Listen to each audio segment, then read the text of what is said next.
Welcome, everybody. So why don't we get ready for the presentation. I just want to say a few words. This is obviously a very important topic. My name is Carl Fortuna, First Selectman here in the town of Old Saybrook.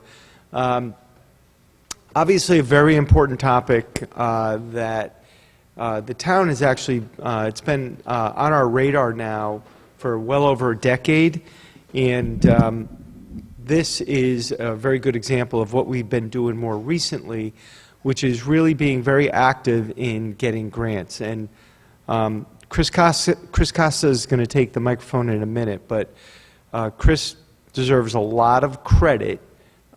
She's a very busy person. She's an expert in flood, but she's been very active in trying to get grants to discuss this issue and move forward with projects that perhaps the town can actually implement. We hear that a lot. When can we implement? When can we, move forward with a project? But so much planning has to be done to get these projects to the point where we can actually do anything. The Board of Selectmen and the Board of Finance has been very supportive of planning grants, and a lot of times these grants they require matches, and the town puts significant resources into those matches. But without the proper planning, you'll never get the construction grant. And that is the purpose of a lot of what we're doing here. So I appreciate everybody coming out tonight, and I know there's a lot of folks involved here, and Chris is going to do some introductions. But thank you for coming out. It's a, like I said, super important topic. You're going to hear a lot of information tonight. And with that, I'm going to turn it over to Chris Costa, the town's land use director and zoning enforcement officer, who truly does yeoman's work for the town of Old Saybrook. So.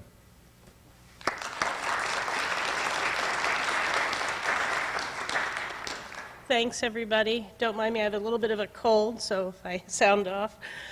So tonight we're here for the presentation of the Foreshore Resiliency Plan. I know we've been working on it for a little over a year, and people are anxious. We started this. It's a project, a multi-town project out of a Long Island Sound Futures Fund National Fish and Wildlife grant that we received, as well as from support from the towns in grant matching. I'm Chris Costa. This is Marilyn Ozels. Marilyn is the land use administrator in Fenwick and is also on the planning commission in Westbrook. Fenwick is one of our partners. Our other partner is Westbrook. Peter Gillespie from our town planner there, Tony Koza, who's been on our team. He's also here tonight. Abby is not here, but I don't think anyone else from Clinton. And then Doug McCracken, who is a member of the Planning Commission, who was on our first sea level rise committee, which started in 2014. Doug's been involved in that one, as well as our 2019 plan. So, and Carrie, I'm sorry, Carrie from Clinton, I think, sorry. So we've all been working on this with some of us have sea level rise committees, teams, different leads. Old Saybrook was a little bit further along than the other towns because we were the first to have a plan dating back to 2014. So tonight, what I'd like to do is introduce Deb Lawler from Colliers. Colliers was our consultant for this multi-town plan, and Deb can introduce her team. And I'd also like to thank Joanne Galley, who has helped us on many edits and notes and has clerked and done great things to help us move this project along. And Bruce Baird, I'm sorry. Everybody's all over the place. I was hoping you'd all sit in the front row, but I guess front row's not the thing. So Bruce is from Fenwick as well. Thank you, Chris. Hi, I'm Debbie Lawler, and I'm with Colliers Engineering and Design. We were hired as the consultants for this project, along with Anchor QEA, doing the modeling. So here with me tonight is Nate Holliday from Anchor. And also on our screen somewhere is Bridget Snover. Bridget did an amazing amount of work on this project for Colliers. So, okay. Just to give you a quick overview of what we're going to go through tonight, we'll just give a little recap of what we did at the beginning of the project, talking about the purpose, who's involved, our public engagement that took place over the last year, the types of existing information that we used, and then get right into what the modeling was about and the results of it, how that fed into vulnerability assessment, and then the recommendations that come out of this. So right at the beginning, we decided to actually give the project a name, and that's where the Foreshore Coastal Resiliency Plan came from. There's been a website on throughout the entire project. Was incredibly active during the public engagement part of the process, and we thank all of you who provided input during that period of time, and that's where we actually have the entire draft plan posted at this point with all of the appendices to it. So you're welcome to visit that at any time to actually look at the plan, upload it as you like. The main contacts, there were 4 towns involved, so it was Clinton, Westbrook, Old Saybrook, and Fenwick. And we had a great executive committee to work with. And you see the names here, but I'm just going to repeat it in a moment. The purpose of the project was set out right from the beginning. The executive committee got this grant, which was funded, as Chris said, from National Fish and Wildlife Foundation's Long Island Sound Futures Fund. They have been managing the grant together, and the plan, the purpose was to provide the towns, the 4 towns, and the borough of Fenwick with a comprehensive understanding of future risks associated with sea level rise, and to collaboratively develop a shared vision for strategies and projects that will reduce risk and build community resilience. And I've said this many times over the length of this planning process. It was really important in terms of doing this as the 4 towns together, because when you try to go after grants at a scale like this, when you're talking about resiliency, your chances are much greater when you look beyond your own municipal boundaries. So kudos to the folks that did it, and Chris, you know, I know that you were heavily involved in the grant process, but that makes a big difference when you're going after grants. The roles and responsibilities, as I said, there was an executive committee. There was a planning or zoning official from each of the municipalities, along with another representative. So Clinton, Abby Purcell, and Carrie Allen. Westbrook, Peter Gillespie and Tony Koza. Old Saybrook, Chris Costa and Doug McCracken. And Fenwick, Marilyn Ozols and Bruce Baird. The stakeholders and public engagement, it went beyond the meetings that we had. Like, we had several meetings at each of the municipalities where we talked about the project itself, and we had some interactive mapping taking place at those, some question boards that were being asked beginning in terms of stakeholder engagement. But we also had meetings with every municipality, public officials, outreach to, it could have been either the schools, public health, the emergency services, police and fire, local government representatives. Then we also had individual phone calls with some of the business owners. Sometimes we were actually showing up at businesses and doing outreach. A lot of the marinas had additional outreach also. And then there was interaction between state agencies and the communities also during this process. And as I mentioned, it's Colliers and Anchor as the main consultants for this project.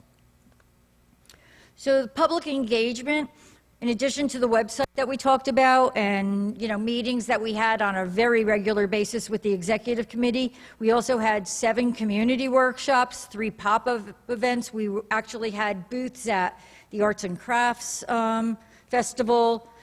We had it at a summer event and at the beach itself for one of the events.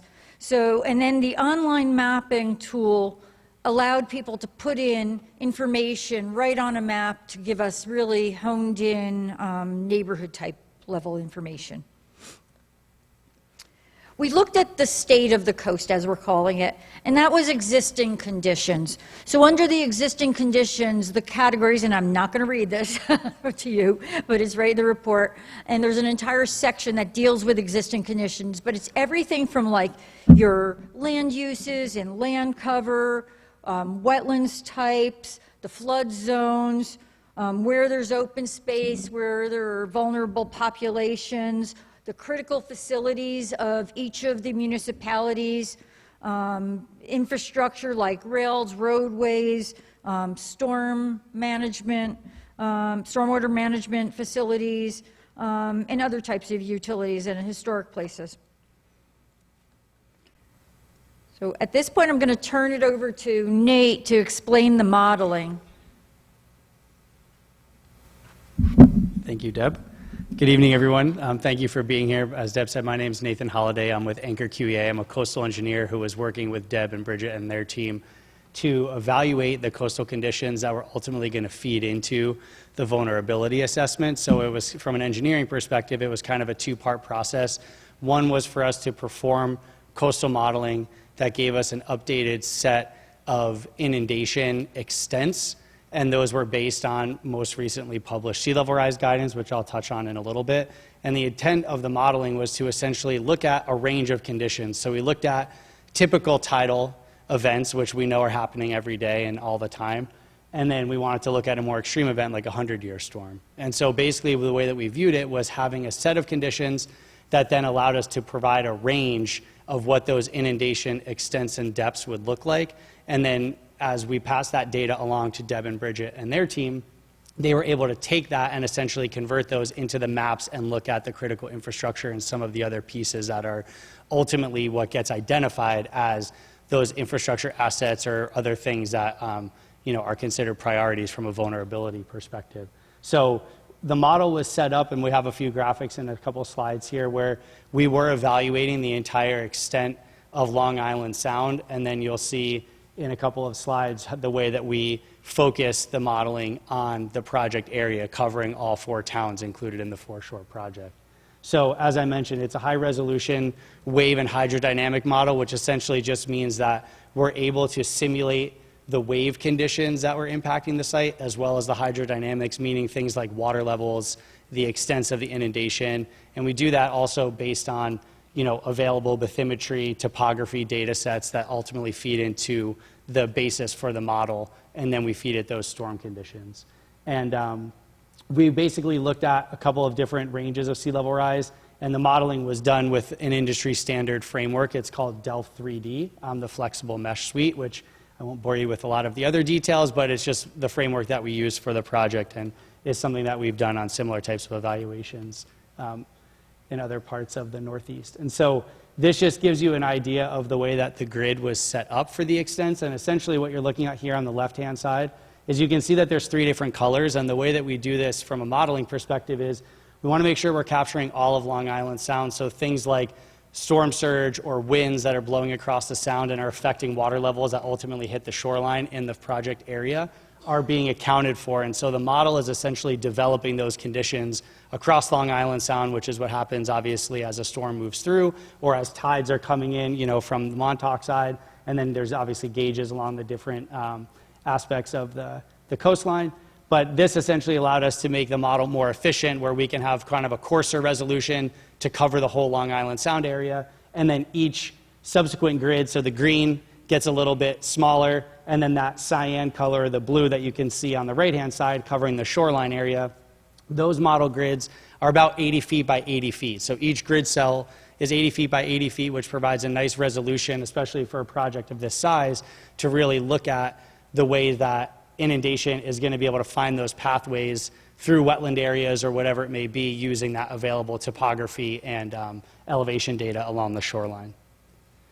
And so similarly, the flow grid is set up the same way. It's just the same extent. It's just two different grids because it's two different frameworks that are talking to each other. The waves and the hydrodynamic piece basically interact as a storm is moving through the area. So it's just calculating how the wind is pushing water, and then how the waves are developing, and then how that interacts. And so you can get the flow patterns and the velocities and the water levels at the project site. So obviously one of the key pieces and the main sort of driving force for evaluating this project was to look at a range of sea level rise conditions. So the way that the modeling was set up was to look at existing or present day conditions. And then we did look at the sea level rise guidance that was published by the Connecticut Institute for Resilience and Climate Adaptation, which I'm sure you all are aware of as CIRCA. And we picked two different projections for sea level rise to look at. Some of them were based on the published Connecticut guidance. So we looked at the years 2050 and 2070. And then we looked at what was termed in this published guidance as the intermediate low curve for both of those. And basically, when you're selecting a sea level rise scenario, you can see on this chart there's a range of options, from the blue being just a linear, assuming that kind of what's happening now just continues with no acceleration in those curves. And then you can see the pink being the highest extent, obviously gets much more conservative, and you can see that those diverge the longer you go out in time, which essentially just means there's more uncertainty with those projections as you go further out.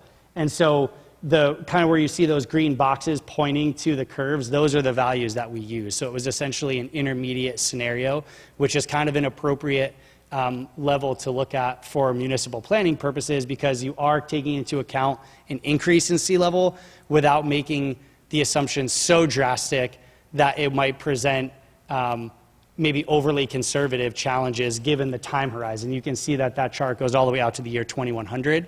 So these projections constantly get updated. So that's why you see a lot of these grants being issued to municipalities to kind of revisit projections, because as you go through time, they get updated with latest data. So as I mentioned, the two that we selected were the 2050 and 2070, which basically amounted to about just under a foot of sea level rise by 2050, and then about 1.5 feet by 2070. I won't get into too much of the details, but there's just a little bit of a correction to make those values relative to like the 2023 or 2024 levels compared to the projections as they're listed, which is relative to the year 2000. So you're basically just taking that 2023 value and then subtracting the other two values from that.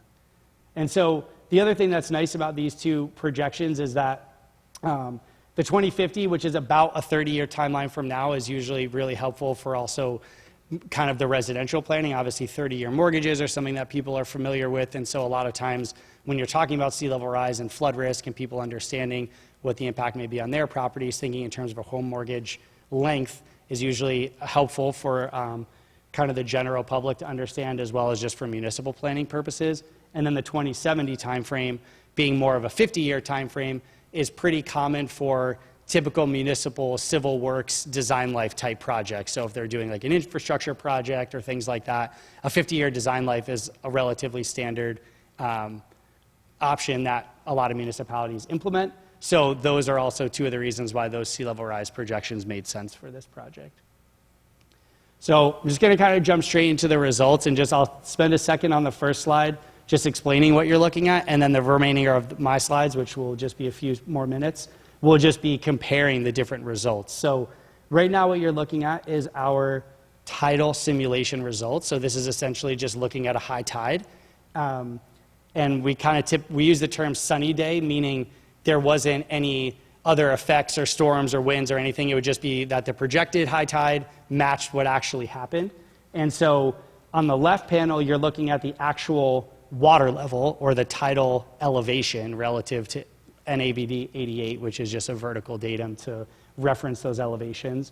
And so the left panel is giving you the water level, and then the right panel is giving you the water depth. So essentially, they're both showing you the same extents. One is showing you basically they're both showing you what gets wet, but the one on the right is also showing you the depth of water in those areas. So in the one on the right, which is probably the one that's of more interest, you can kind of see that those darker blues are kind of in the 0 to 3 foot range. So if you kind of see those darker blue colors, that would indicate that areas within those areas, or water depths within those areas, excuse me, are in that sort of few feet of water. And then you can see that obviously as you move offshore, the water depth is much greater. So if I flip from this one, which is the existing conditions, to now the 2050 with the sea level rise, and I'll kind of toggle back and forth so you can see how it's changing. You can see that now with sea level rise, this is still just assuming the same high tide condition, but adding that nearly foot of sea level rise. Now you see additional areas that are getting wet. And again, the graphic on the right is probably a little bit easier to sort of digest. The one on the left is still saying the same thing, but I think the one on the right is a little bit easier. And then if I go to the 2070 condition, you can see that it increases a little bit further. And again, I'll just kind of go back and forth so that you can kind of see how that's happening.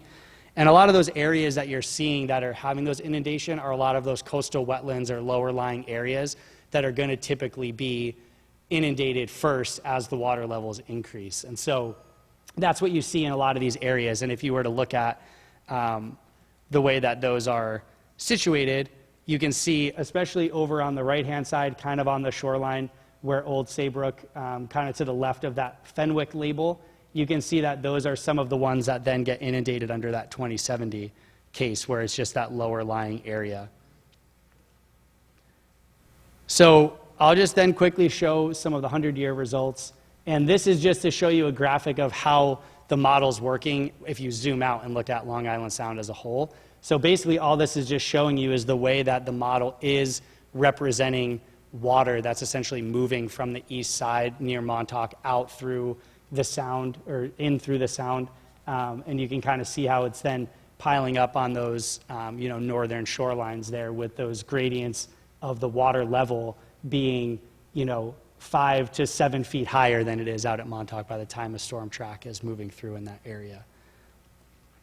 And so again, I'll just show this. And so now you can see right off the bat, under the existing conditions for the 100-year storm, and again, this is a more conservative condition compared to like an everyday high tide scenario, but you can see now the amount of area that is being shown as wet on that right-hand graphic. And what's interesting under the 100-year scenario is that you won't see the areas get much larger, but you'll see that the water depths increase. So again, I'll just kind of toggle back and forth between those. So this is existing conditions, 2050, 2070. And so under the 100-year storm, even under the existing conditions, what the model is saying gets wet kind of stays the same for those projected out scenarios. It's just that there's more water under those projected scenarios. So you see a bit of a difference between the tidal scenarios and the 100-year storm scenarios. And that's why we wanted to look at that range. And so what we did after completing this evaluation was we basically exported the results that you're seeing in these maps. And that's what Deb and Bridget and her team then modified into bringing into the vulnerability report that Deb mentioned is online, and I'm sure a lot of you have seen. And that's how those basically layers were generated. So this was just to give a little bit more of an understanding of the technical basis behind what ultimately goes into the maps and the things that are more interest to you, which is where are the various properties and the infrastructure pieces and the things that are identified as being vulnerable. So I'll turn it back over to Deb to kind of walk through how this was taken to that next step. Thank you.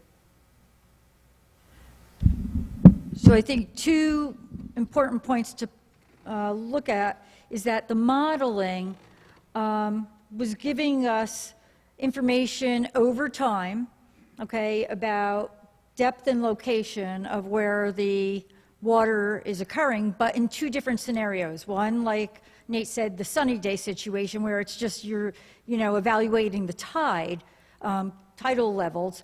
The second one was looking at it from a storm perspective, and we used the 100-year storm, which is a good indication of flooding, in neighborhood-type flooding to be looking at.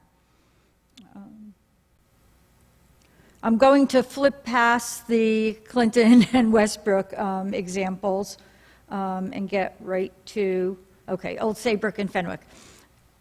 me just make sure one thing. Yep. So the 100-year storm scenario, what we did for every municipality that was part of the study is we looked at the high-risk areas, we looked at critical facilities, and we looked at them over time. So in Old Saybrook, the high-risk areas that came out when we layered the modeling over the maps, that these are what we would consider the higher levels, areas of concern, would be Chalker Beach, Indiantown Beach, Great Hammock Beach, Plum Bank Road, the Main Street, College Avenue area between Maple and Willard, intersection of Nahantic Trail and Old Post Road, Research Parkway between the railroad and I-95, Oyster River Marsh between the railroad and I-95, the Plum Bank Road is in there twice, north area of South Cove and where Route 1 crosses Oyster River. And then in Fenwick, we have Eastern Sequoian Avenue, Scum Beach area, the area south of the eastern leg of Agawam Ave, and the area between the west end of Pettipog Avenue and Grove Avenue. And then we looked at the critical facilities with water on the parcel and with water on the parcel and touching a building. Now, when we say touching a building, that doesn't necessarily mean that the water is getting into a building over time, okay? It actually is showing on our maps that it's going to get to the exterior of the building. And just reaching the exterior of the building can cause problems with, the building exterior itself. It can also cause access problems over time. So those are the things that we get concerned about when we're looking at this, and we want to flag them in advance. So critical facilities were primarily in Old Saybrook, the town hall, the high school, Acton Public Library, and Gladeview Healthcare Center. The critical facilities with water on the parcel and touching the building also included Apple Rehab Nursing Home, Kathleen Goodwin Elementary School, the middle school, Ambulance Association, and Fenwick's Municipal Building. And then we have the same type of a scenario where we just looked at it in a tidal event. Okay, this is your sunny day event, and you still have high-risk areas at Chalker Beach, Great Hammock Beach area, Town Beach, and Oyster River. And then the critical facilities with water on the parcel would be the middle school and Fenwick Municipal Building. And that's, again, your sunny day scenario.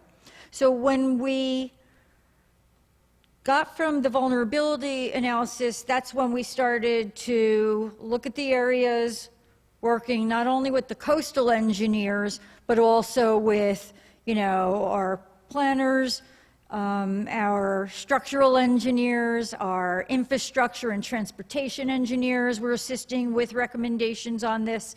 So we bring in more people, our environmental folks that, deal with everything from, the wetlands mitigation aspect of it, could be to species protection. We are looking at what would be the best recommendations over time, short-term and long-term. And I'm going to give you a few caveats in a moment, but we broke this up as we were going through, and this was it was kind of an iterative process, and our committee will tell you, we listed everything, and then we were like, wait, these could be grouped a little bit better so that people have an understanding if they're using this as a toolkit, options and things that could be changed out over time depending on a variety of things. So it was four main categories. It was natural shoreline fortification, infrastructure including water infrastructure, the built environment, and then policies and programs. And I'm going to go through each of these 18 in more detail. A few caveats that I just wanted to flag for you ahead of time in terms of prioritizing resiliency recommendations. The priorities could change over time, and there has to be a lot of flexibility in looking at this, and there's a number of reasons. When it comes to sea level rise impacts, they can be really complex. Recommended fixes or measures to alleviate some of the issues can be costly, and also they can be difficult to predict when something's going to happen. So having choices in the form of a toolkit for these resiliency measures is really important. There are short and long-term options that we looked at, and the importance of that is that timing, the cost, the extent of the benefit, how many people is it going to help, how much land area could an improvement help, how easy is it going to be to access a site or make an implement one of the measures that we're talking about. All of that has to be considered. And then to reduce some of these impacts, it will likely take more than one of these resiliency measures to actually make a real positive impact. And then the big thing at this point, and we've talked about funding, your first selectman talked about funding, but availability of funding right now with public or private monies, it could dictate the timing of a lot of what's happening, okay? What municipalities may choose to select because they could actually access money. There was a lot more money in, the past decade probably for resiliency measures and implementation, and there's some uncertainty right now as to what will stay and what may not. So I think that by having lots of options, towns can decide whether they're going to be spending some of their money and what they can get in terms of grant money to get the biggest bang for your buck, basically, in terms of these improvements. So to start with, the first one is natural shoreline fortification. This deals, and we're under each one we'll talk about key components, anticipated benefits, and potential challenges.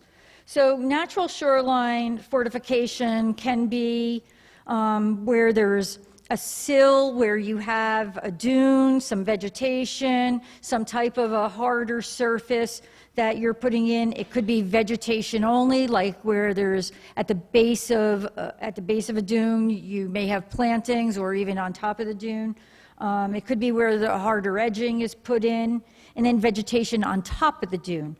So all of these, when you hear things like living shorelines, these are lots of ways of doing this. So it can appear anywhere within this, but it's all using more natural materials to do it. So the key components are that they're native coastal vegetation. An example would be the Hepburn living shoreline that already exists in Fenwick. We have some of the anticipated benefits would be, reducing erosion and storm damage. It supports the coastal biodiversity of species. It adapts to changing conditions, can self-repair after a storm. In many cases, you could accrue some of the sand again if storm washes some of it away, and some of it may be where you have to bring it back in. But some of the potential challenges could be that there is a lowered effectiveness when you compare this to a hardened or a structural improvement, which we'll talk about.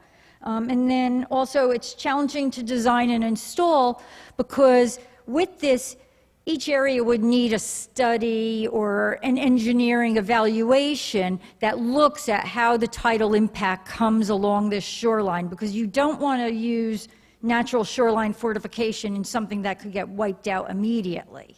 So it's used judiciously where you have either calmer waters and you're trying to hold back some of, the flooding, but not something that could get wiped out with every single storm. Another shoreline fortification would be dune management, and this again is using native vegetation.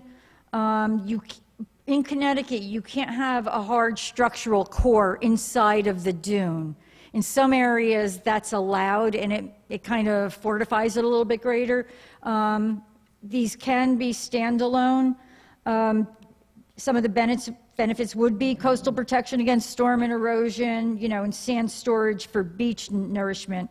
So If you plant on top of the dune, you have the ability, if a beach wipes out, to take some of that sand, replenish your beach, replant the edge, and still have beach opportunities there. It can still have erosion as one of the challenges, and with this one, it's important that if there's beach access, that you maintain the beach access in some ways. Sometimes you'll see a boardwalk that's put over the dune or something that cuts through it, but you can't have it where it cuts into the dune and is lower, because that's just going to invite the water into an area. Again, another one is beach nourishment, and this is basically adding sand to eroding beaches. I'm going to just, not read everything to you, but basically, when you do beach nourishment, there's some uncertainty about the timing, okay, and how long this is going to last. A lot of times, you get wiped out with a storm and you're back to, paying for sand again to bring it in or bring it from another location, or are they able to dredge it and pull it back again? There's legality of property lines that are involved and the expense of permitting when it comes to beach nourishment. It's one thing if there's a beach there and sand is being put on top of it, but it's another if they are starting to fill into the waters, then it becomes more of a permitting issue.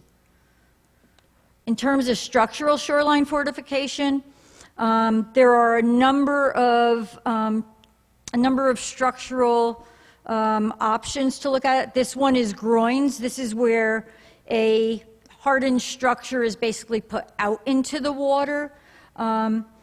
It traps sand on one side of it, basically. It helps to stabilize the beaches because sand, while sand is not, wipes out with a wave on one side of it, the sand accrues on another.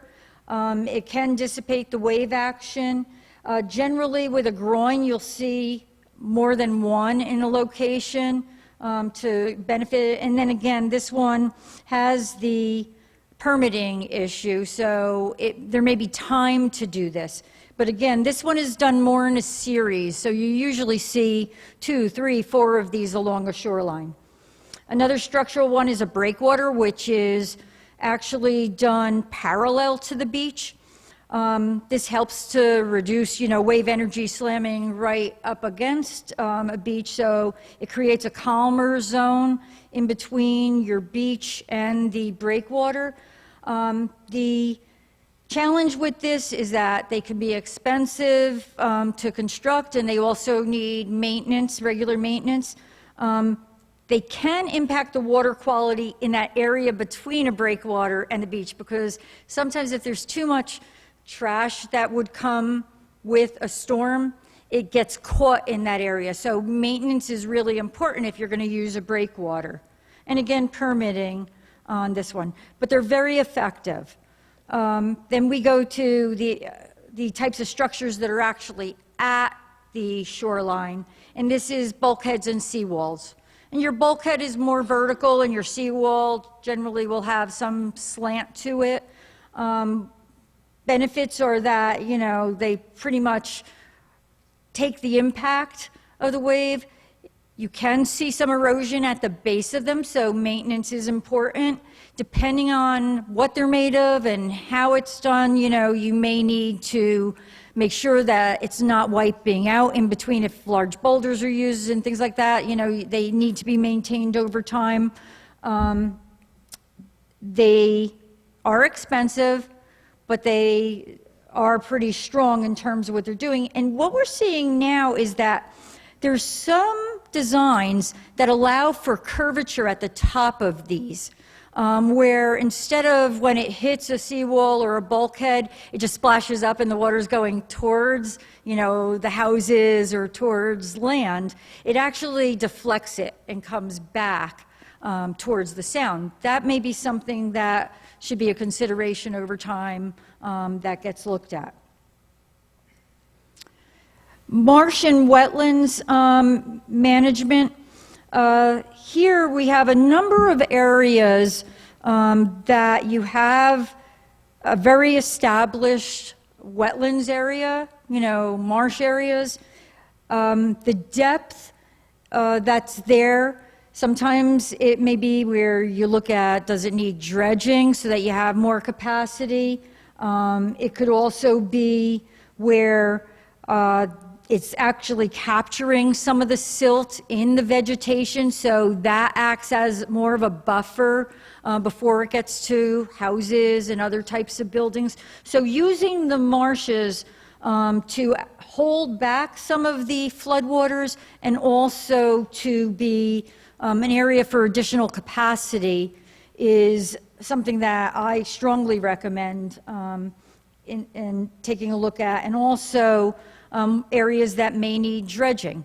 Okay, so when you have these great marsh areas that can be your, spillover locations, you want to make sure that there's available capacity if a storm is, going to be going through there. And these could go further inland from, just from the shoreline. So it could be up the rivers, it could be streams that are coming off of the river or the sound. So this is something that I say is a short-term, fix as well as a long-term one. And just to go back to that a second, these need to be maintained. So we're probably for decades, most municipalities have these wetlands areas. Many don't think of them as the areas that need to be maintained for flood events. So if you end up getting a lot of siltation or some major storms, you saw a lot of debris coming down, if you don't clear that out in terms of trees coming down a river, okay, they start to build what ultimately is like a dam. So you do need to think about maintaining these on a schedule. Getting into the infrastructure part of it, we have elevating roads. This is something that many of the municipalities that we're working with have been doing, including in this study area. But to what level and to what extent is going to be important over time. Okay, so key components are moderate would be for restoring your basic functionality, getting in and out of your driveway, basically to get to the grocery store or something, or to evacuate.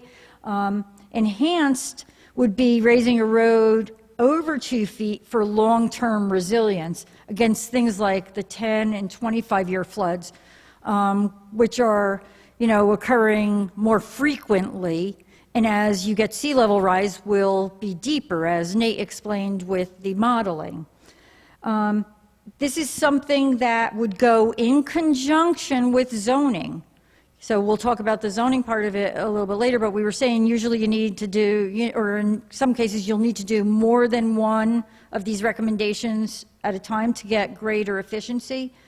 Some of the benefits would be to, maintain your critical transportation routes, maintain connectivity to critical and essential businesses and institutions, but also some of the things that we've heard about are, being trapped in an area where there's a fire or, electric utilities go out and the utility companies can't get to an area.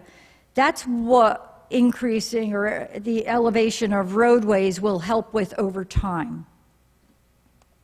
Now, the big challenge with this one is doing it with the homeowners so that transitions with driveways, make all this work. Because if you raise a roadway and the driveway aprons aren't raised, that doesn't serve the purpose. So there has to be a plan as to how it's going to be done, how it would be paid for. This one is a tough issue to be dealing with. This is the roadway underpass flooding. We spoke with a number of our railroad engineers on this one, our roadway engineers on this one. Some of the key issues are going to be structural ways of dealing with the water and preventing it from, getting into other areas. So for a short term, it would be manual or automated gates or temporary pumps with some type of a warning system on them. So it reaches a certain level. There are gates that can be put in that block water. There are gates that can be put in that let water flow. But the important part about this is that you need somewhere for that water to go.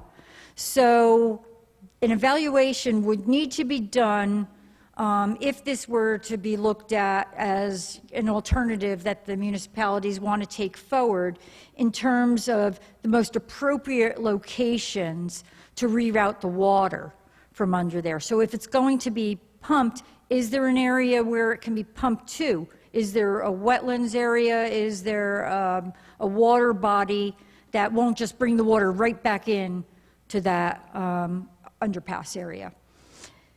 They're expensive because they pretty much are a mechanical fix, and identifying suitable discharge locations, like I was saying, for these floodwaters is the most important part of doing this. It isn't, you know, we know how to do it engineering-wise. It's making sure that that water then doesn't just flow right back in.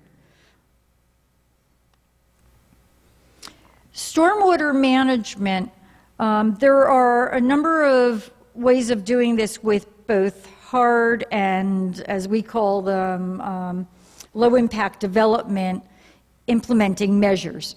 So those are softer type things like swales you might see, or grass areas where it would flow to. So if you're looking at this picture right now, this is a roadway abutting a sidewalk.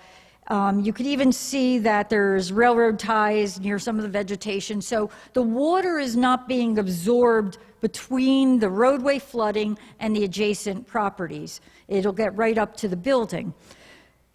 There are ways of creating grassed areas, mounds, swales to direct the water along in between a roadway and a sidewalk, or a roadway and a building, to try to absorb some of that water. Also, if you were to look at an area across the street, if it's adjacent to, let's say, a wetlands or open towards the water, it's ways of getting that water out of the road more quickly so that it's not going to the structures.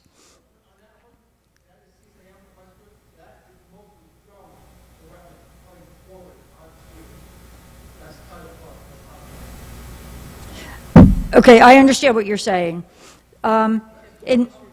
Yes. What he was saying is that in this case, the water is coming from the waterway onto the street.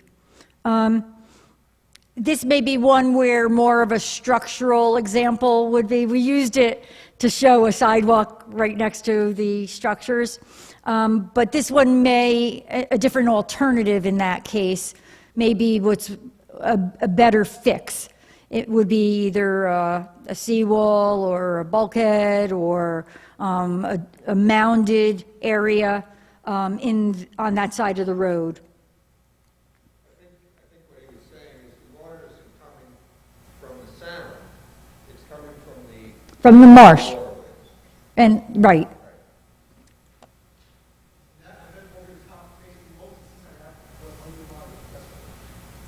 I'm sorry, I can't hear you right.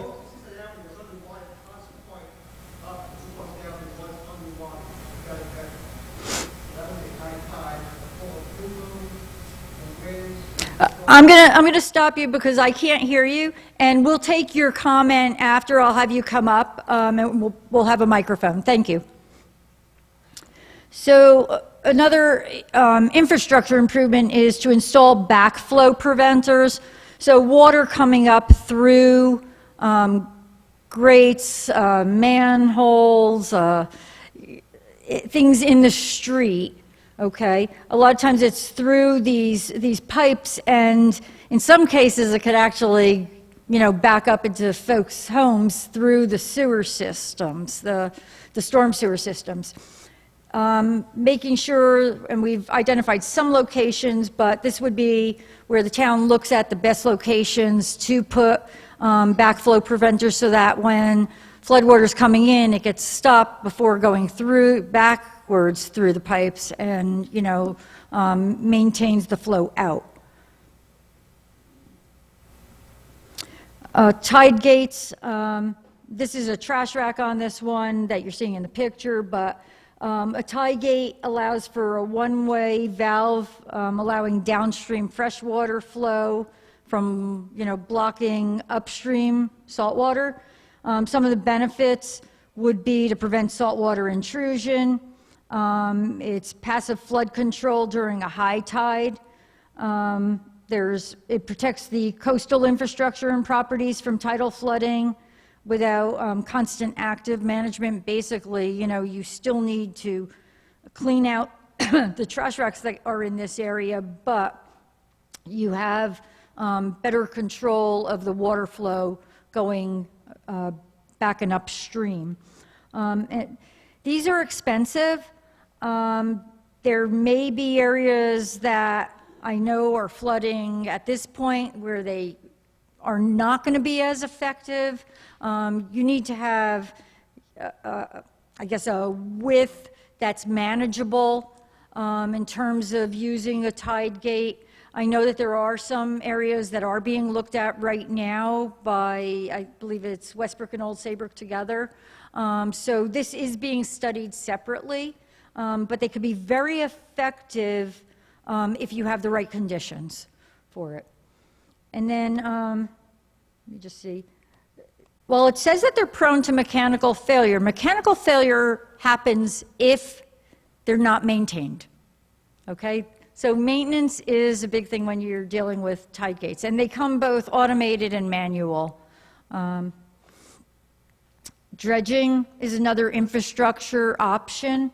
There are areas that have scheduled dredging already. There may be some other areas, as I mentioned, that maybe it's just channels. They could be smaller channels within a wetland area that may provide additional capacity that should be looked at. There is a permitting process, but there are also permits that are given for smaller amounts of dredging and maintenance dredging. So it's not that it's a difficult permit, it just takes a little bit of time. And as with dredging anywhere, a schedule is important. And then to evaluate it after major storm events to make sure, do you have the capacity that you need. Another big thing that happens during, these storm events and more with sea level rise is what happens to your utilities. If the ground gets so wet, sometimes that alone can make utility lines and trees start to go down. So burying them underground, it's expensive, but it's effective. So that's something to look at, maybe in the longer term, but it may be, that some of the utility companies will be able to work with the municipality. Either they may be coming in to make replacements, and it would be urging them to do it in a way like, don't keep it above ground. If an area keeps going down in terms of electricity, can the utility companies start to look at that as the option? And it could be time consuming, but when they do it, generally it's done as a neighborhood. So the effectiveness is great when it gets replaced and put underground. And the good part about that is that in a storm, a lot of times you'll see trees go down, and the trees are taking the wires down. So if the wires aren't there, that's what keeps your electricity on a lot of times.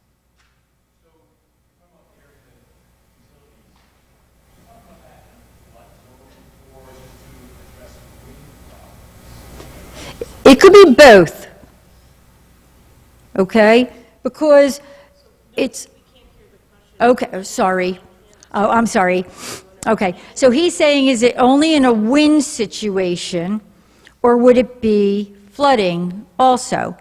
So the utilities, a lot of times, it'll be a storm event that takes down the utility wires, because of either trees, the wind during a storm taking down the utility wires, hitting it.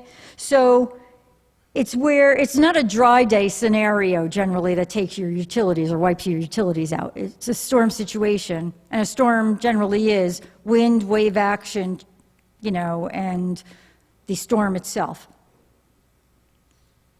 And in a winter, if you have a winter storm situation, which we were seeing most recently, you know, you have it turning to ice also, and that weight is bringing the trees down on your utility lines. Another thing that we advise on looking at is infrastructure that deals with wastewater. So it could be almost the entire study area was on septic. I think there was a very small amount of the area that wasn't on septic. So getting a long-term fix in terms of sewage treatment, this is not a high priority right now because it will take a lot for it to get through. I know it's really important, but it may be where municipalities will work together on this to not make it cost prohibitive. So that's something that needs a lot more evaluation because the cost may be more than the benefit. You know, that's something that needs to be looked at that way.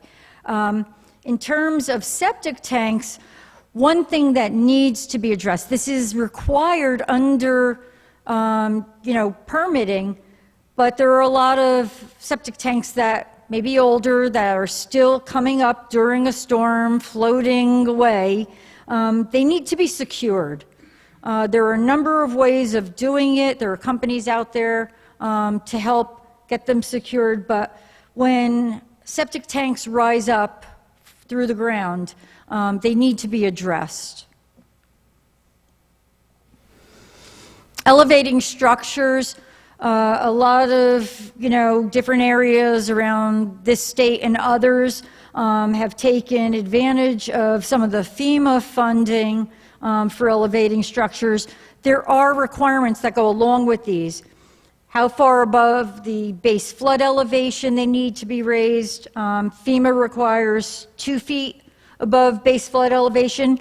A number of areas are now putting into their zoning 3 feet because of sea level rise over time. Some of the benefits are that you're removing the structure out of the storm range. It helps to reduce the flood insurance costs. And while there's additional parking and storage underneath, they do require that there be breakaway walls or venting underneath. They can't be habitable space. It could be potentially cost prohibitive for the individual, but there is grant funding that's still available out there. So that's something to be looked at. And then elevating equipment. So not only for residential, but also for businesses, getting the HVAC units and other types of utilities off of the main level and moving them either up to the roof or somewhere midway. You're seeing a lot more HVAC on the outside of buildings, on platforms midway. Or trying to put in things like these flood shields or gates that come up from the ground for businesses so that you're not having to deal with sandbags the whole time, every time a storm comes about. So these are a little bit more structural.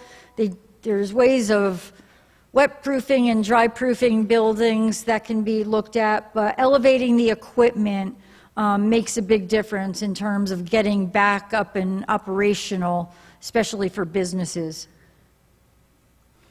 Land use regulations, so this comes under the policies and programming. Changes to land use regulations can be done in the short term, but they also need to look at what it would mean over time for the residents and the businesses. So adopting FEMA's higher standards may be one of the options, creating overlay zones in flood areas so that if you need to elevate, you don't need to necessarily go for a variance to get an existing house out of the flood zone. Encouraging and requiring low impact development. Some of this may be contrary to zoning, so allowing for certain types of flood improvements that would be using green infrastructure can be done through changes to the land use and zoning regulations. So the benefits would be higher base flood elevations to reduce the risk of flood damage to structures and the contents, and also reducing risk of life and property from coastal risk. Managed retreat is an option that we wanted to put in the toolkit. The municipal representatives on the executive committee were very concerned, that the public does not feel that this is a requirement. It would be something that we suggest gets looked at over time. Some states have done voluntary buyouts. So if you repeatedly get flooded and flooded, areas could be identified as, priority areas over time. That if money were to become available, that it be made available to buy out properties in certain areas if somebody wants to be bought out. Another option that we've seen in other locations is what they basically call managed retreat, where it's a swapping of land. So if there is available vacant upland and the town wants to identify that and say to somebody, listen, we'll swap this piece of land for yours that has repeatedly been flooded, that may become a program available in the future, but voluntary. It's not where somebody's going in and saying, we're taking your property. It's not an eminent domain issue or anything like that. It's something that is looked at in these toolkits, and the towns may look to pursue funding to help buy out in the future, but there's nothing firm on that at this point. The big thing is that you don't want to lose any of your tax base in doing this. So it's important to see where, if any swaps were to be done, that it makes the most sense and that it maintains the tax base. And then things like participating in the community rating system. The community rating system is where flood insurance gets discounted because the town has either exceeded the National Flood Insurance Program requirements. They come in and they look at, are you requiring new construction to be built over base flood elevation of so many feet? There's annual reviews to the policies that take place.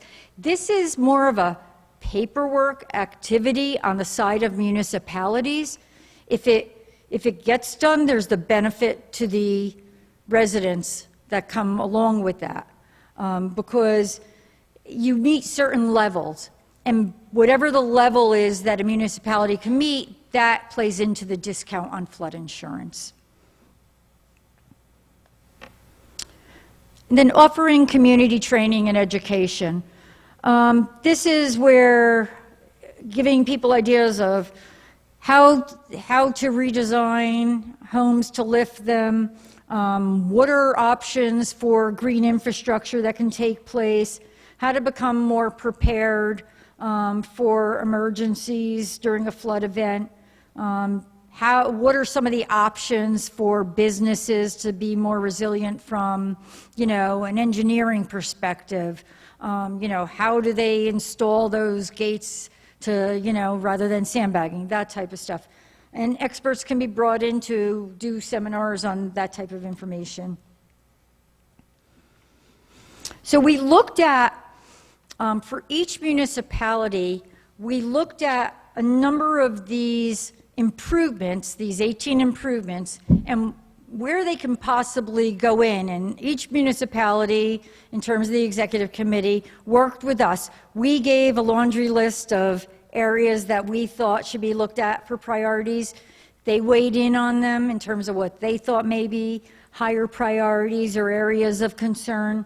And we picked 2 locations in each municipality to actually do a concept in terms of recommendations for potential improvements. And then we also had a number, and these were specific focus areas. And so we had 2 that we did concepts for, and then others that we thought were also priority focus areas. I'm just going to get down to, so this one here, this is Old Saybrook and Westbrook. And this is the Cold Spring Brook and Chalker Beach area improvements. And some of the recommendations here include a natural shoreline fortification, stormwater management, and this deals with the drainage pipe from Brook Street to Say Street, potential of the tide gate, which is already under evaluation, elevating structures and equipment above 2 feet base flood elevation, and the land use regulations would be permeable surface requirements for future redevelopment projects. That's something that I didn't mention in particular, but permeable surface requirements, more and more municipalities are writing these into their zoning regulations so that you could have parking areas, let's say, that have, that either use permeable pavement, it's called, or that use grass with some type of binding around the edges that let you park on it but allow for water to go through. Old Saybrook, we had Old Sea Lane and Hartford Avenue outfall repair. This one, some of the resiliency measures to consider would be the structural shoreline fortification. This is offshore segmented breakwaters, installing the backflow preventers and the outfall pipe extension to investigate both outfalls. Some of the additional focus areas are existing seawall evaluation, and there are areas where there's seawalls and gaps. So looking at where it may be best to add additional seawalls in between existing ones. Improvements to the Indian Town area, living shoreline feasibility, and dredging of South Cove. In Fenwick, it's the Sequoian Avenue improvements, natural shoreline fortification, the earthen berms along the western side of Sequoian Avenue, integrating beach and dune systems around the peninsula, investigating a living shoreline at the eastern coast of Fenwick, following Sequoian Avenue. There's structural shoreline fortification. This would be annual inspections at all the breakwater structures, elevating the roadway at Sequoian Avenue, burying utility lines, elevating equipment, and expanding the no-wake zone. And this is, the recommendation is to investigate extending south to the Connecticut River to include the areas east of South Cove and the eastern end of Fenwick. The west end, Scum Beach and the seawalls, natural shoreline fortification, structural shoreline fortification in terms of raising elevations of existing seawalls and closing the gaps between existing seawalls, and then marsh and wetlands management. Assess the flooding and hydrodynamics to potentially provide a connection between the Long Island Sound and the inland wetlands that are there to help prevent the waters from, rising where the houses are, bring them into the wetlands area. Some additional focus areas were Pettipah Avenue seawall, Folly Point erosion, breakwater maintenance and repairs, and dredging of South Cove. And then again, I have to reemphasize what we said before. These are complex issues. They could be costly issues. It's unpredictable. Sea level rise may be greater or lesser based on the modeling over time, and that's why, as Nate said, there could be some reevaluation as you're moving forward, but for the most part, you saw that the models, the flooding was showing in the same areas throughout time, just to greater degrees.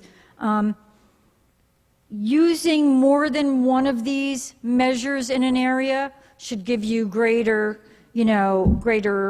impact in terms of positive impact.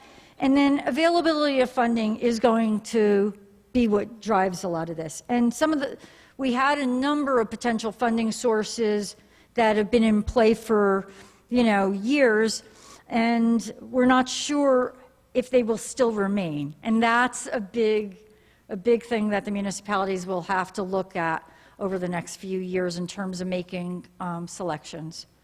And so for next steps, a few of these things do require further study. If the municipalities decide to choose them as an alternative, the towns will prioritize the recommendations based on each of the individual municipalities, based on their availability of funds, and to start budgeting for some of these over time, and identifying what we call champions. So who would be responsible for some of these improvements, moving them forward? Are they all public? Are some of them private? Can they be done short-term, long-term? And the towns should be preparing grants, and as the mayor said, or the first selectman said, he feels very confident in the grant abilities of the municipality. So it's really identifying them and applying for them. And that's a time-consuming task, but bringing them to fruition can actually, be what provides the funding for implementation. So we will take questions if you have them. Any at this time? I'm going to see if we could. Yes. Yeah. Do you want to see? Let me just see. Oh, sure. Yep. Let me see. I noticed on the shoreline rise, sea level rise maps, it wasn't very clear, but I don't know if this is just anecdotal, but it seems that even though the high tide mark is rising, the water depth 20 to 30 yards off the beaches is more shallow. And I don't have any specific data on that. I was wondering if that was something in your study that you saw. It's probably because of the relatively flat contour that we have, but. Nate, I'm not sure if you got that. He was asking about offshore, the rise, that it didn't seem as deep. Yeah, so the way that the model works is taking into account the slope of those as the bathymetry basically is approaching the shoreline. So it would know if the water depth is going to be increasing within a certain location. So in the offshore areas where you can see where it drops off really quickly, that's not obviously having as much of an impact, just given that it's not being in the inundated zones. It's something that's already offshore and wet.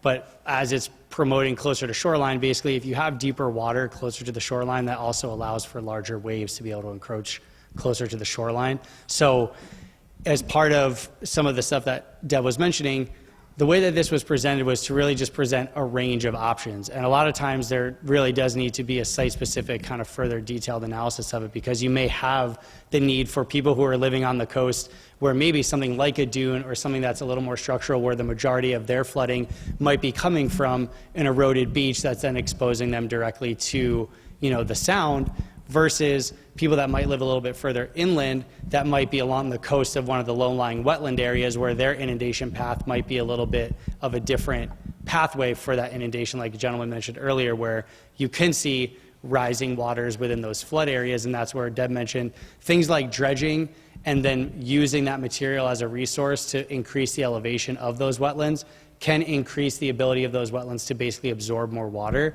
And there might be the need to do something more, like an additional mound, basically like a vegetated berm or something that's along the perimeter of those wetlands to provide some more elevation that separates residential or business areas from those low-lying coastal wetlands that we saw in the results are those inundation pathways. Thanks, Nate. Sure.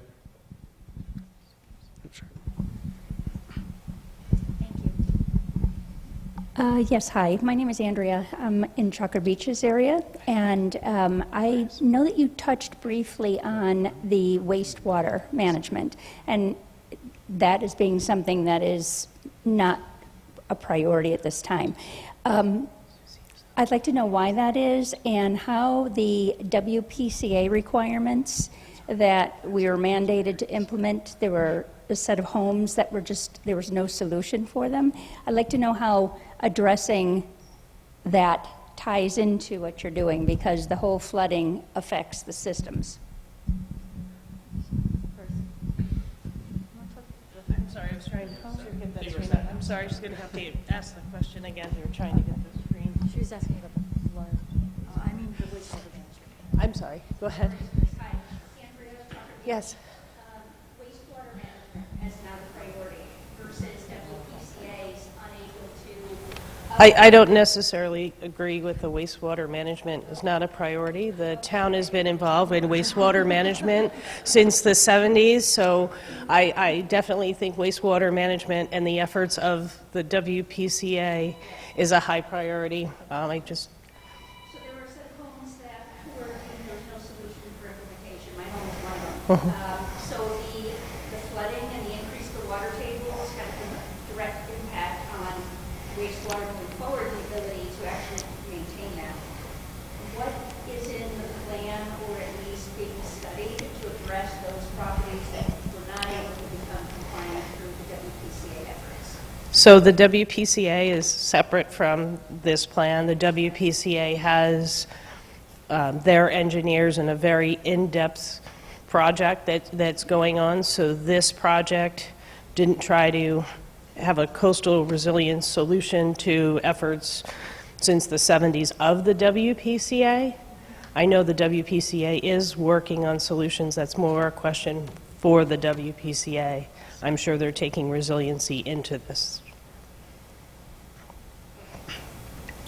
Sorry, I can't speak for the WPCA, and that's why I would say some of the comments here were a little bit vague, just because WPCA has their own program, which is much more complicated than we've been touching on a number of different issues here. From a practicality, thank you for that. From a practicality perspective, what is being considered here as a direct impact on septic systems, ability to? And that would have to be taken into account, and just like if someone comes in to elevate their house, we need to take a look at the septic system. So any changes obviously would have to be reviewed from a public health code WPCA perspective.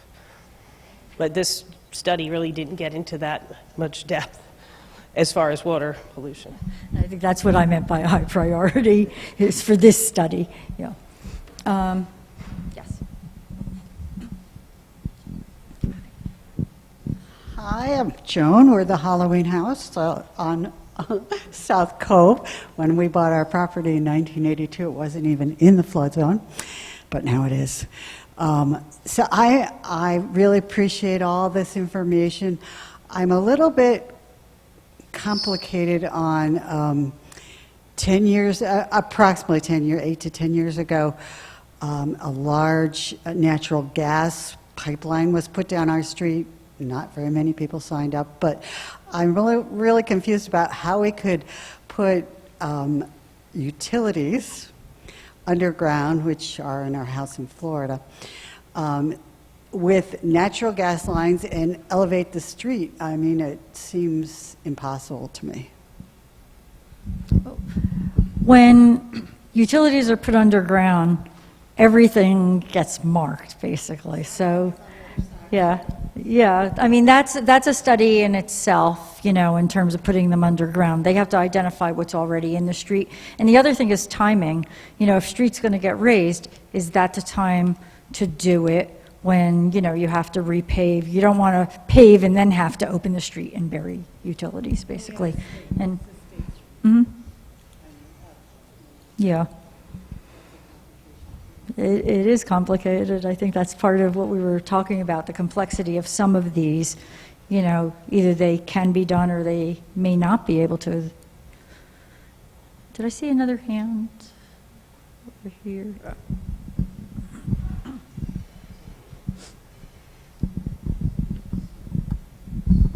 Well, a few questions. I'm Don. I live in Westbrook. Does DEP have buy-in? Because they will fight everything we try to do. So are they on board? Because they will shut down every possibility if they don't like it. That's the first question. The 2070 flood maps, or the range, it has water up through Route 1. If that's on a daily occurrence in 40 years, everything's underwater. So how do we prevent that from happening without lifting every structure? I mean, is there a solution to spend billions of dollars to raise everything? Because I guarantee if this town started right now, none of this would be built. 60, 70 years ago, we had no restrictions. They would never allow the development today like they did back then. So we're not going back. How do we go forward and protect everything? Because if the tax base goes away from a major flooding event in 50, 60 years, there's nothing left. So how do we prevent, I guess, protect all the houses, all the structures, and find that funding and get buy-in from the federal government, which right now seems to be pulling back on funding? So do we know this exists, this funding? And it sounds nice, but we've been hearing for 30 years about, yeah, we have a plan. And it seems every plan gets pushed back, and the septic issue is not going to get any better with the rising water tables. So we all know what the solution is, which nobody wants to talk about. So how do we, I guess, get to that point where wishful thinking now, but 40, 50 years, when the water is so high, and we're like in water every day, how do we prevent that? This question actually ties in with one that was asked online, which was asking, do the model results differ from the FEMA flood modeling? If so, how? And I think it's important to distinguish the two sets of results that we looked at, right? One is just a typical high tide, which we know if you're adding a couple feet of water on top of high tide, there's going to be some additional areas that are going to get wet under just a regular high tide that are not currently getting wet.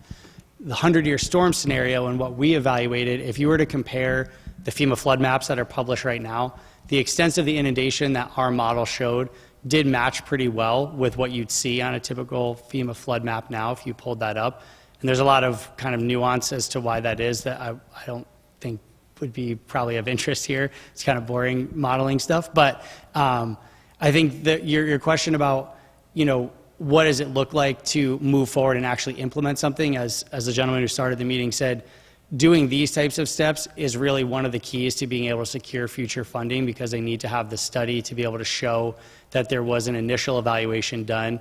And like was mentioned by Deb at the end, this entire study was really viewed to be the initial comprehensive step that helped to identify priority areas based on those most recent available sea level rise projections.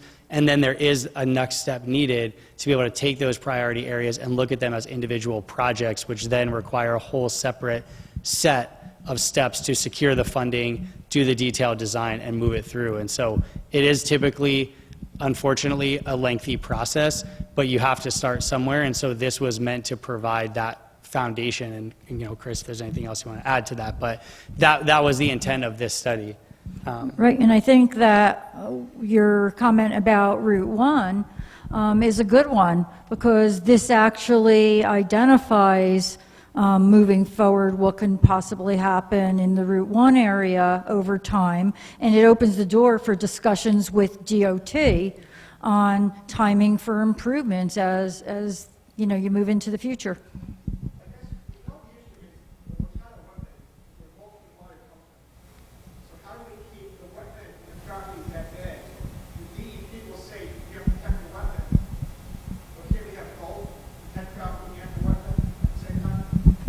You can. It's a matter of this information is, again, a point to sit down with DEP and actually start to target. Are there areas where they will allow dredging to take place? Will they allow dredge materials to be used in the wetlands area to create either islands or things like that allow for planted vegetation to help take back some of the, take some of the impact of these storms?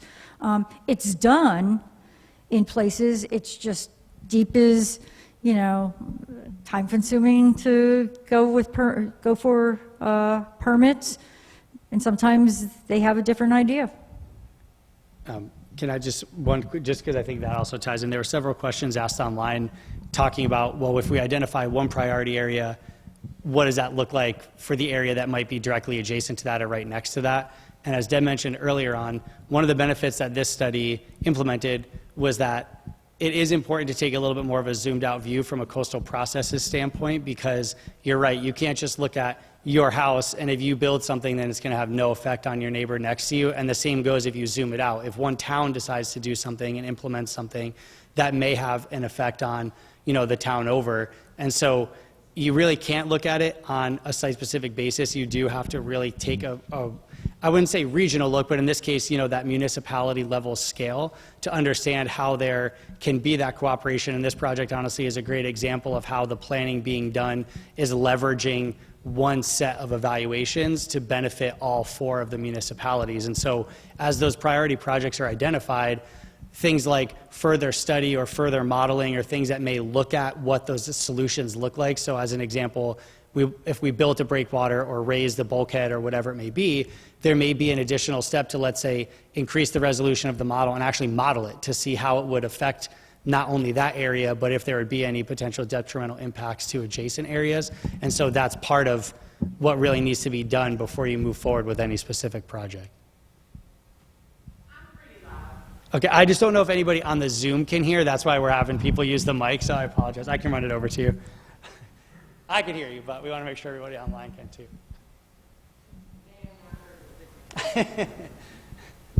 Sure. That idea of residual effect or, unintended consequences. Where I live on Lord Place are, I'm going to say sewer drains like this, because it doesn't seem like it goes anywhere. It just sort of sits there until the storm drains, until it goes down. And it makes me wonder, as we try to move water, to different areas, how that's going to impact some of these areas that aren't identified as problem areas, but don't have water moving out of them. So that's a great question, and a lot of times if we're talking about that type of stormwater, we kind of refer to that more as it's nuisance flooding, meaning it's not necessarily coastal inundation, but it could just be, it was a really heavy rain event and the water's just not draining, it's just sitting there. Some of that is related to the infrastructure and like elevations of like the inverts of outfalls and the stormwater management piece of it. So the coastal inundation piece, which is what this focused on, was more looking at, well, where is the ultimate end of that pipe? And is it high enough to be above that high tide elevation, or do you need a preventer that's going to prevent it from backing up into it? So they are related, but sometimes they are almost 2 separate issues, because if you're seeing that and it's happening, let's say during a low tide, where it's not necessarily because of the outfall, it might just be that there's other issues with the infrastructure, like along this, yeah, and exactly, and the groundwater, and there could just be a lack of kind of the slope or the elevation change needed to like effectively drain the water. So it does kind of get into a cross between looking at the coastal inundation piece and then as well as just the regular residential infrastructure that's needed to be able to function, as intended or as hoped. Sure. We had a comment online that talked about where they found the improvements that were discussed for Cold Spring Brook area to be interesting, but that they were wondering, because land on the Westbrook side is more privately owned, how that would play into it, what the impact would be.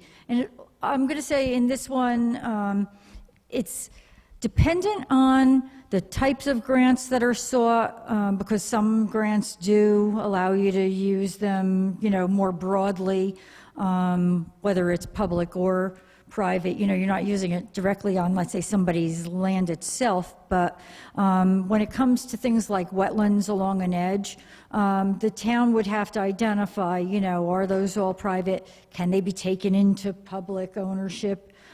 So it's very dependent on the sites themselves. But it doesn't preclude improvements from being made just because on one side of a water body, it's privately owned. And Deb, if I could just add to that too, sometimes the funding sources, they may have certain designations and there may be some limitations on, let's say, directly improving a private property itself, but that's where having this toolkit available becomes a really valuable resource, because there may be something that you can do that's technically not on the person's property, but is still providing the benefit or the protection of the project to, impact that property and improve, the inundation conditions.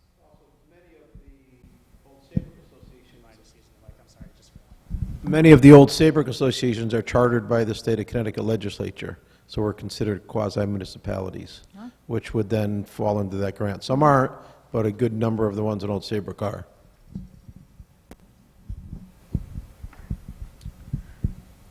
Any last questions? Thank you so much for coming. I have one more question What? about Indian Town. It's these two, so if you want to address them.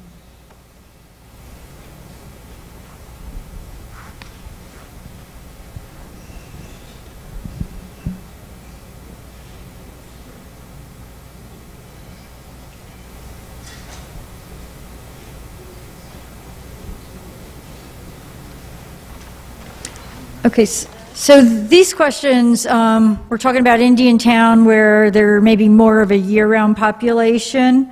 And they're asking, like, is that prioritized because of the more people being there full-time as opposed to summer residents? Is there any priority?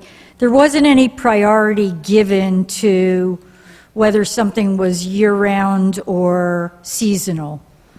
And then there was one other one. About the Hager Creek area. Like if you elevate the roads and berms. Oh, it was talking about if you elevate roads and berms in one area, the impact that could occur in another area. And that is something that, as I was saying, when you look at doing these types of improvements, you will be assessing, is there a negative impact directly adjacent to that? Because that's something that you wouldn't be allowing to take place. It may need that the improvement needs to cover a larger area. And then reevaluating it from a funding perspective and everything that goes along with it. So.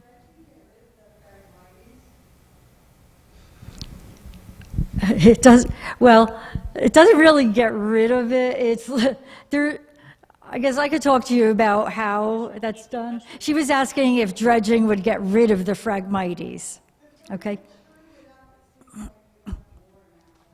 So what happens, basically, the only way that the Phragmites are going to totally go away is if the salinity level is changing. You know, because frags can only grow in waters that are kind of brackish, okay? They can't grow in a really salty environment, so it depends on the level of the water.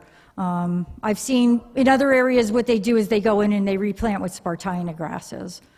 Yeah.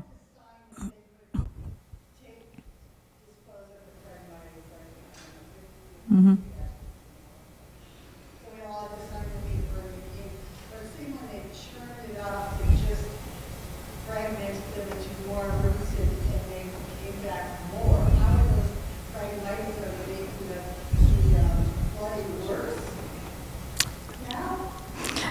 No, we could talk to you about it a little bit, but I think that when Phragmites is taken out, you've got to remember frags have seeds too, not only rhizomes. So, you know, there's a lot more that goes along with that, and whether or not it's removed or used in berms, you'll still end up with them. If they build the ground up, you'll still have frag.